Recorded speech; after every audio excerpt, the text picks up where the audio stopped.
мой ребенок Машенька, ради которой я все и что и делаю. Понимаете?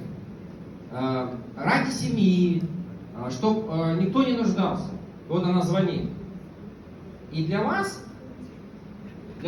привет, Машуль, люблю тебя. Тебя он весь мир видит. 250 стран мира. Вот, классно? Видите? Огромный, говорит, зал. Моему ребенку интересно. И я ей готовлю академию. Она у меня очень сильно развита. То есть она в академии будет потом спикером и будет вот как... я не умру в смысле, но по наследству тоже будет вот вести. Потому что она создана с любовью.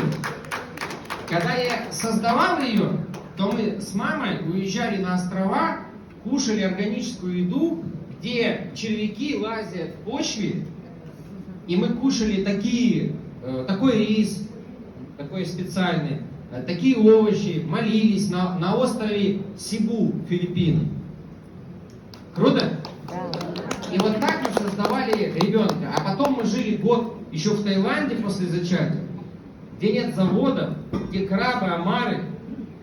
И ребенку передалась вот эта любовь, вот эти гены, потому что я под виски не создавал ребенка.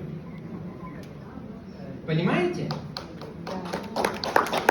Потому что меня наставник научил, что создание ребенка нужно именно делать правильно. Не просто там, ой, я забеременела.